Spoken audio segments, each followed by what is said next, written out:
Atau bismillahirrahmanirrahim wa birrahimi daimil ihsani alhamdulillahil qadimil awali al-akhiril baqi bila tahawuli summa salatu wassalamu sarmada ala nabi khairi man qata'ada alihi wa sahbihi wa man tabisa ila dinil haqi wa rabbutadi wa badu malam min wujubil marifah min wajibil lillahi isrina sifat Allahu mawjudun qadimun baqi muhalifun lil khalqi bil itlaqi wa qaimun wali wa wahidun wa haqqadin muridun alimun bi kulli syai sami'un basirun wa mutakallimun lahu sifatun sab'atun tantadimun.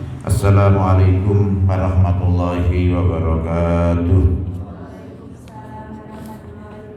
Ila hadratin Nabi Mustafa Sayyidina wa Maulana Muhammadin sallallahu alaihi wasallam wa ala alihi wa sahbihi azwajihi wa dhurriyyatihi wa ali baitihi summa ila hadrati muassisat al-Funduq bagi Haji Mustar wa zawjihi wa Haji Abdullah Amir wa zawjihi bagi Dahlan wa zawjihi Haji Iskandar Amir wa zawjihi bagi Hanan wa zawjihi warwarallahu lahum wa rahimallahu lahum sya'unillahi lahumul fatihah. A'udzu billahi minasyaitonir rajim. Bismillahirrahmanirrahim. Alhamdulillahi rabbil alamin arrahmanir rahim maliki yaumiddin. Iyyaka na'budu wa iyyaka nasta'in ihdinas siratal mustaqim siratal ladzina an'amta 'alaihim ghairil maghdubi 'alaihim waladdallin. Alhamdulillahirabbil alamin. Hari ini kita bisa berjumpa kembali ngaji bersama Kitab Hidayatul Adqiya, ya, Kitab Hidayatul Adqiya. Sekarang kita masuk pada bab Adabul Isyraq. Baik, saya baca ininya dulu, makna pekunnya supaya kita mendapatkan barokahnya dari para mu'alif dan para penerjemah daripada Hidayatul Adqiya ini. Adabul Isyraqi utawi iki iku nerangaken tata kramani ngadepi mencorongi langit. Cara pondok asli ini. Bagaimana etika kita, tata krama kita ketika kita melihat matahari itu mulai mencorong. Misalnya kayak jam 6 isuk ya sampai jam 7 itu kelihatan betapa sinar matahari itu mengawali menyinari bumi di Indonesia khususnya itu dengan cahaya yang begitu luar biasa. Maka di sini Allah dan kemudian diterjemahkan oleh Rasulullah, kemudian diterjemahkan lagi oleh para sahabat dan para ulama untuk memberikan satu tatanan kehidupan bagaimana adab atau etika kita mensyukuri daripada nikmat Allah itu. Hatta idza syamsu badat karumayhina sholil israqi wa qur'anan adila. Halaman 74. Hatta idza syamsu sehingga tatkalane apa srengenge badat pertelo piyisi syamsu karumai hina kaya dene dhuwure tombak ingsun. Jadi kira-kira sudah 3-4 meter sinar matahari atau bergeraknya matahari. Sholli mangko salat sapa sira li isrokin krana mencorongi matahari wa Qur'anan nan maca Qur'an sira tala mangko pertelo hisban khali sahizib aksara tuwede akeh bitiadin kelawan ngalapi tutur ma ada bisartoni tata krama wa hudurin lan madhepa wa huduri qalbin lan madhepi ati khasyian khali khusyuk wa murattilan lan tertil.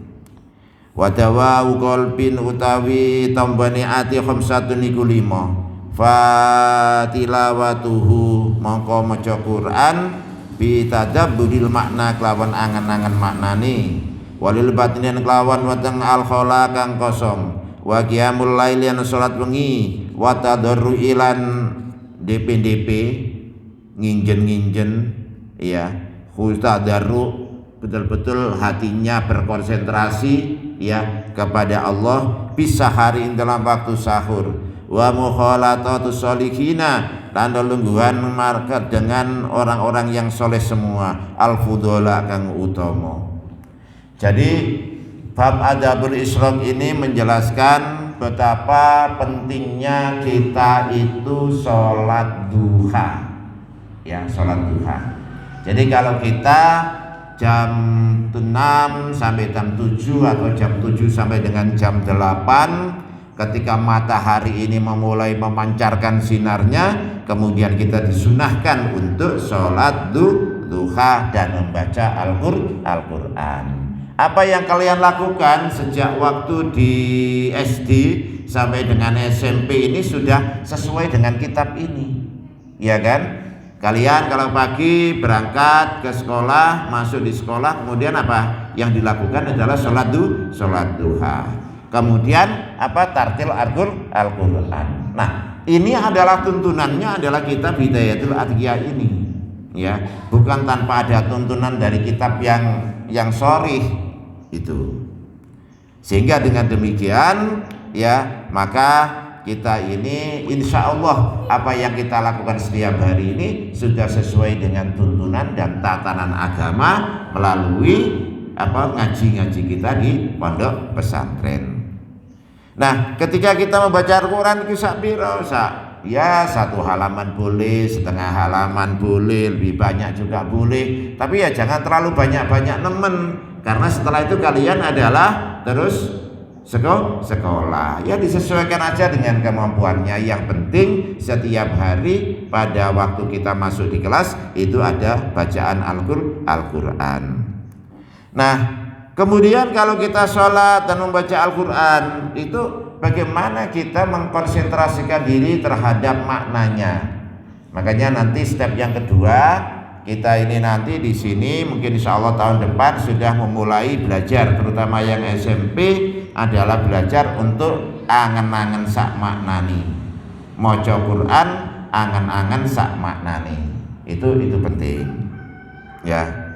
Sehingga dengan demikian di sini dinadhamkan wa dawa'u qalbin khamsatun fatilawatun bitadabburil mana walil badnin khala wa qiyamul lailin wa tadarru bisahar wa mukhalatatus solihin al fudhala.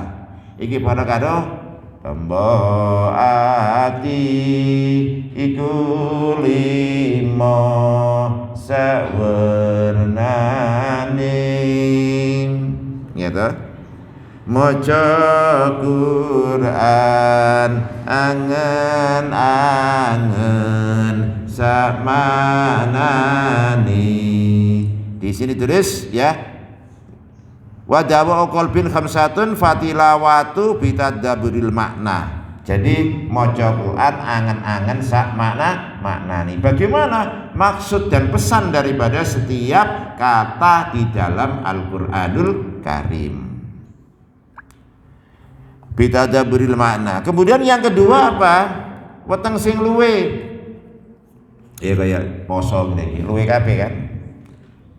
Kalau enggak luwe ya gak poso berarti. Jadi kalau luwe berarti wajar, itu menunjukkan puasa.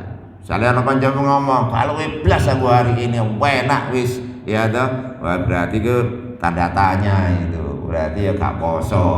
Ya, kecuali kalau teman-teman perempuan itu punya dispensasi. Kemudian wa qiyamul lail, ya. Dan apa qiyamul lail? Kalau puasa begini apa qiyamul lailnya? Adalah tarawih. Ya. Tarawih itu qiyamul lail. Nah, sini perlu kami sampaikan bahwa istilah tarawih atau sholat tarawih itu zaman Nabi nggak ada. Zaman Nabi itu adalah adanya qiyamul lail. Nah, kalau tarawih itu sejak Khalifah Umar ibnul Khattab, sejak Khalifah Umar itu baru ada tarawih. Kenapa? Karena pada saat itu masyarakat Muslim, ya, ketika zamannya Sayyidina Umar di Madinah itu pada sholat dewi-dewi no masjid itu, masjid Madinah kono sholat dewi qiyamul lail karena Rasulullah hanya 4 hari ya sholat di dalam masjid itu, kemudian melakukan qiyamul lail di rumah beliau atau di dalam beliau. Kenapa? Supaya tidak kemudian di kemudian hari bahwa tarawih itu hukumnya fardu, ya itu. Makanya kalau tarawih tuntunannya daripada Sayyidina Umar itu adalah 20 rakaat. Itu Sayyidina Umar.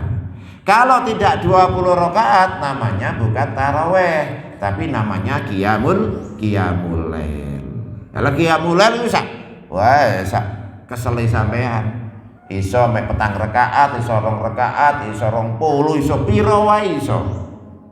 Ya, itu. Jadi kalau qiyamul lail belum tentu tarawih, tapi kalau tarawih sudah pasti qiyamul lail. Makanya kalau tarawih, kalau niate usolli sunnata tarawih ya kudu genep sampai dengan 20 rakaat. Gak boleh usolli sunnata tarawih kok mek 8 rakaat terus modal, itu namanya bukan tarawih, namanya adalah qiyamul lail. Paham ya? Paham. Itu. Jadi kalau sudah niat tarawih ya kudu 20, tapi kalau gak niat 20 arep ono acara apa ngono, maka kalian boleh yaitu niat ya usolli sunatan rakaatain lillahi taala gitu aja. Ya. Mau tambahi supaya sempurna qiyamul laili Ramadhana misalnya ya ndak apa-apa. Nah, sehingga di sini anak-anakku sekalian sudah paham sekarang apa perbedaan dan kesamaan daripada sholat tarawih dan qiyamul lail. Wa tadarru bisahari, ya. Lan kemudian tadarru dalam waktu sahur. Ya. Pada waktu sahur ini adalah waktu yang paling top, waktu yang paling utama untuk kita bermunajat kepada Allah, waktu yang paling mulia di hadapan Allah. Misalnya jam 3 sampean bangun, terus wudu, sholat dulu, sholat 2 rakaat, ya. Nyuwun nang Gusti Allah, mari salat kuwi supaya dilancarkan sekolahnya ya dan lain sebagainya, mama, papa supaya dikasih kesehatan, rezeki yang banyak untuk membiayai saya. Wis njaluk bahasa Indonesia aja kepada Allah. Ya, malaikat ngerti apalagi Gusti Allah. Ya sangat ngerti, ya. Itu baru kemudian sahur itu. Ya.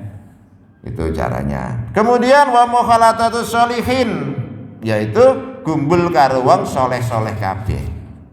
Jadi ya wong kang soleh kumpulono kuwi penting. Karena orang itu kalau bergaul ya dengan orang-orang yang soleh, maka orang ini akan ketularan soleh. Ya. Ketularan perilaku soleh. Tapi kalau sampean konconan karo arek sing sukai mendem, ya suatu ketika ya ngincipi, ya kalian berkawan dengan anak-anak yang suka minum pil koplo, ya suatu ketika dikasih. Nah, oleh karena itu wong kang soleh kumpulono. Jadi bagaimana kita berkawan dengan orang yang soleh? Kalian boleh berkawan dengan orang yang fasik, yang suka mengerjakan dosa, tetapi dengan harapan kalian bisa mengajak kepada kawan-kawan yang melakukan kefasikan itu untuk menuju jalan yang baik. Tuh. Baik, kita lanjutkan adabul qari wal hafid 78. Bali qari'in wali hafidin yatakhallaku bimahasini siyamir radiyati mukmilah. Adabul qari utawi iki nyeritakaken nerangaken tata kramane wong kang maca Quran wal hafidhilan wong kang sing apal Quran. Bagaimana tata keramanya orang membaca Quran dan orang yang menghafal Al-Quran. Wali qari'in lan iku tetep kedhe wong kang maca Quran, wali hafidhin lan iku tetep kedhe wong kang ngapal Quran. Ta'yatahallaku utawi yen to nggawa pakerti sapa ya si qari lan hafid bimahasini siyami kelawan pira-pira bagus-baguse budi pekerti ar-radiyati kang den ridani mukmilan kali nyampurnaake. Jadi orang-orang yang penghafal Al-Quran, orang-orang yang belajar Al-Quran seperti kita semuanya ini, ya, maka harus memperbaiki perilaku kita, ya. Karena apa? Quran ini adalah kitab suci. Mengapa disebut kitab suci? Karena Quran ini merupakan kalamullah, dawuh Gusti Allah. Lah apa kok suci maneh? Dawuh Gusti Allah, karena Gusti Allah itu pangerane awake dhewe. Mula yang namanya kitab suci itu ya harus disucikan. Orang yang mempelajari kitab suci harus memuliakan kitab sucinya. Contohnya misalnya gawa Quran, ya kudu dipondong, aja sampai gawa Quran ini dikopat, kapitnya begini, ya, ndak boleh, harus dipondong, ya, ditaruh di depan dada. Itu jangan sampai Quran itu ditaruh di bawahnya pusar kalian, harus di atas pusar. Makanya itu harus dibawa dengan kesempurnaan dan kesopanan itu. Kemudian pada waktu belajar Al-Quran, ngaji sama Ustadz Yusuf, Ustadz Ali Al-Murtado misalnya, ya, itu ya gak boleh omongan sakaleme dewi, ya toh, apa maneh ngomongan elek-elekan, ya, pincuan pecel, pincuan lele, apa pincuan apa maneh, ya, ndak boleh, ya. Pada saat kita belajar Al-Quran, ya kudu ngomongnya ditata, perilakunya ya ditata sing apik itu. Kazahadati dunya kaya dene geding dunya, kada kaya mengkon apa itu zuhud, tarku mubalatin utawi ninggalaken ngopeni biha ngopeni biha kelawan dunya wa bi alihalan lan ahli dunya mutaqallila kali ngalap sedidik. Yang pertama adalah zuhud. Orang yang memegangi Al-Quran dan menghafal Al-Quran itu harus zuhud. Zuhud itu artinya apa? Kok benci karo dunia? Bukan. Maknanya itu bukan benci apa wis gak gelem duit, gak gelem mobil, gak gelem mangan, gak apa, ndak. Bukan itu. Zuhud itu artinya adalah orang yang tidak mengorientasikan ya kehidupannya itu untuk diorientasikan kepada dunia. Kabeh itu ukurannya dunia. Itu ndak boleh. Itu zuhud. Ya. Jadi misalnya sampean jaluki tolong koncone, tolong itu bolahe ambilen lho. Kalau bayar piro kon jukno bola iki. Nah, itu orang yang tidak zuhud. Nah, kalian saya lihat kalau ro'an, karo apa, ini adalah belajar kita bersama-sama ini bagaimana kita itu hidup gotong royong. Dengan hidup gotong royong berarti orientasi hidup kita itu bukan semata-mata materialistik, bukan semata-mata urusan agama itu. Jadi kita ro'an itu sudah bagian daripada wujud pendidikan zuhud, ya. Wa kadalan kaya mungkin zuhud as-sakha utawi lomo wal judulan seneng weweh summa makarimul akhlaqi mongko keri-kerine akhlak kang mulya summa talaqatin mongko akhire perahupan ya wajah la khotila ora bujui. Kemudian apalagi perilaku-perilaku orang yang memegangi Al-Quran itu adalah mereka itu lomo itu loman, care kepada orang lain ya itu, dan kemudian senang weweh, senang memberi. Nah, budaya senang memberi ini adalah sesuatu budaya yang dicontohkan oleh Rasulullah. Orang itu apapun kepunyaannya, apapun kekayaannya, pasti bisa memberi kepada orang lain. Makanya kita harus mempunyai satu perilaku memberi. Ya, kalau punya uang ya dikasih uang, kalau punya harta pakaian kasih pakaian. Kalau enggak, paling enggak itu loh tenaga. Bantu koncone itu sudah berarti ya aljud weweh. Bantu koncone itu. Bantu koncone juga no banyu digawe buka. Bantu koncone kalau lagi sedang tidur kemudian gak diapa-apain, nah menang ya kayak ini. Nah itu sudah bantu koncone, itu sifat jud, sifat apa itu weweh ya. Gak apa-apa, jangan biarin.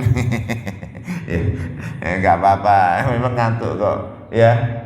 Jadi itu adalah sifat-sifat bagi orang-orang yang belajar Al-Quran dan penghafal Al-Quran. Karena apa anak-anakku sekalian? Orang yang hatinya itu ada Quran, mereka ini nanti tidak akan ya, malaikat itu gak wani teko. Ketika kita itu meninggal di alam kubur itu malaikat mungkar nakir lu wedi karo sampean. Karena di dalam hati sampean ada Al-Quran. Nah, Al-Quran ini barang yang kodim, yang disik. Sebelum malaikat itu diciptakan, Al-Quran sudah diciptakan. Nah, disitulah malaikat tidak berani dengan kita. Karena apa? Di dalam hati kita ada Al-Quran. Makanya harus ada yang hafal ayat-ayat Al-Quran itu, surah-surahnya itu. Paling tidak 3 yang pertama. Ya, apa An-Nas, Al-Falaq, Al-Ikhlas, mesti kabeh wis hafal. Ya kan? Berarti di hati kita sudah ada Al-Quran, sudah kita tancapkan Al-Quran. Apa mana sampai wadduha misalnya, hafalnya luweh mantep lagi. Jadi kalau hanya 3 surah itu mungkin cilik, iya toh? Cilik nang jero hati ini kecil. Ya, itu jek wedi kalau malaikat mungkar nangkir. Ya, tapi kalau semakin besar, ya, semakin tatak. Kalau hafal juz amma, wah tatak banget. Kalau hafal 10 juz, luwih tatak. Hafal semua Quran, malaikat wedi. Ya, itu. Dan Quran itulah yang akan bisa mensyafaati kepada kita semuanya. Apa sih syafaat itu? Memberi pertolongan. Itu loh, ya. Wal hilmu summa sabru summa tanazzahun amma dana min maksabin mutajammilan. Ya, wal khilmulan ari summa sabru mongko nuli sabar summa tanazzahun mongko bersiakan awa amma saking barang dana kang asor apa ya simami maksabin saking pekerjaan mutajamila alim bagusaken awak wa mulazamatun lan langgengaken kebaikan lisakinati krana ngadepi apa wae wal waro ilan waroi wa khusyui hilan khusyuk ya wa tawadhilan mutakammilah halin nyampurnaaken sira kabeh ya. Jadi perilaku hilim, sabar, aris itu care tadi ya. Kita itu aris itu kasih sayang dengan orang itu loh, ya. Dengan orang itu nyenengke. Ya. Wono bocah iku wayu tapi gak nyenengene belas. Itu berarti inner beauty-nya rendah. Orang cantik, tampan itu kalau disertai dengan perilaku yang halim, ya. Ya, itu adalah nanti orang itu ada apa ya, inner di dalam hati kita itu yang cantiknya itu dari dalam hati. Ya, ketampanannya itu dari dalam hati. Ya. Jadi ini yang kemudian disertai dengan kesabaran. Ya, pekerjaan-pekerjaan yang dilakukan juga harus mencerminkan bahwa kita ini membawa Al-Qur'an. Senajan pekerjaan ku apa wae bagus, tetapi yo ada sesuatu pekerjaan yang kita pilih, yang kita tekuni, yang tidak sampai nanti merendahkan kita di mata masyarakat. Karena apa? Karena kita ini membawa Al-Qur'an. Ya toh? Jadi kalau sudah hafal beberapa surah Al-Qur'an harus dijaga betul. Dijaga perilaku kita. Dimanapun kita berada. Kalian nanti kuliah, kalian nanti bekerja, tetap harus menjaga Al-Qur'an itu. Ya. Jadi sampai kemudian nanti waktu SMA wis hilang Qur'ani, perilaku ini wis perilaku yang tidak sesuai dengan perilakunya Al-Qur'an. Kemudian kekeh terus konsisten menjalankan perilaku baik. Itu juga menjadi tanda-tanda bahwa kita ini adalah orang-orang yang memegangi Al-Qur'an.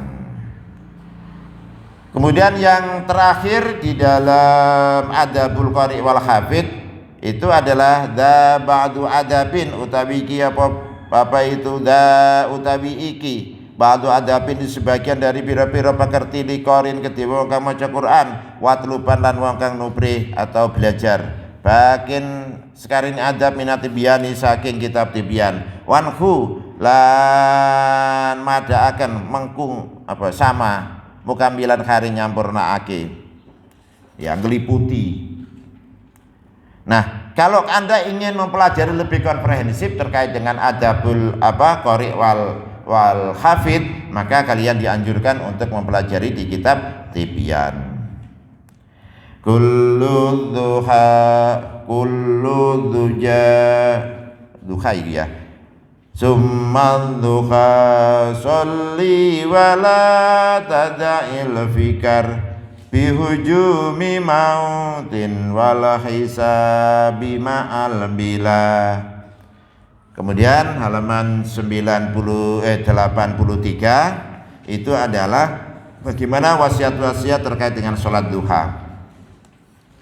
Summa duha maka kali sholat duha ya sholli sholat sira wala tadalan ojo ninggalan sira alfikar ing pikir-pikir bihujumi maitin kelawan nekani pati wala hisabi lan niti-niti ma'al bila sartane rusai awa amalun utawi amal bila dikrin kelawan tabadil almaniyati kang iling mati la asaro iku ora maujud ya bidik wa bidikri halan kelawan iling pati hakon temenanan ilinge kador bin ma'abila kowe dene pamukule gancu sumastagil mongko nuli ketunggulo sira tersibukan sira bilin kelawan golek ilmu wa bi ibadatin kelawan ibadah au bil ma'isyati utawa kelawan pekerjaan wahtaron bilih sira alhamdulillah kang utama.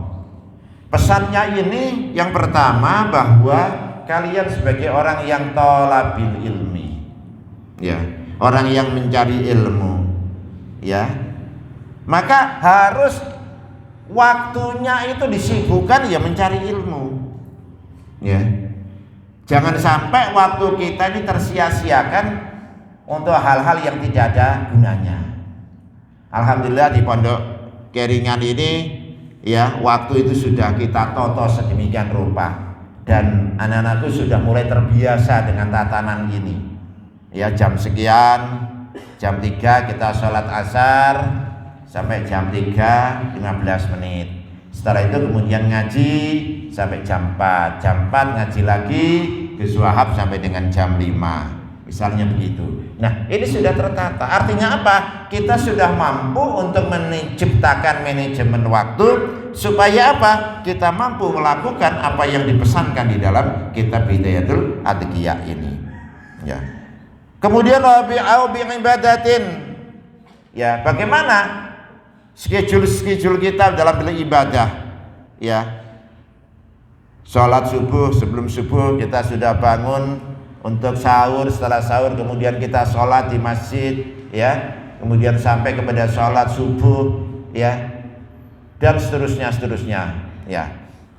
sampai dengan sholat duha besoknya ya, dan seterusnya. Ini semuanya apa? Bahwa kita harus disibukkan untuk mencari ilmu, beribadah. Nah, kemudian bagi orang-orang yang sudah bekerja, waktunya harus konsentrasi sepenuhnya untuk bekerja. Ya, waktunya harus terkonsentrasikan penuh untuk bekerja. Jangan sampai waktu bekerja ini kita sia-siakan waktunya. Ya. Dan pekerjaan apa? Harus Anda pilih pekerjaan yang bisa juga memuliakan Al-Qur'an. Ya, ini. Kemudian itu panjang sekali terjemahnya dan elaborasinya di dalam bahasa Jawa, ya, sampai dengan halaman 95.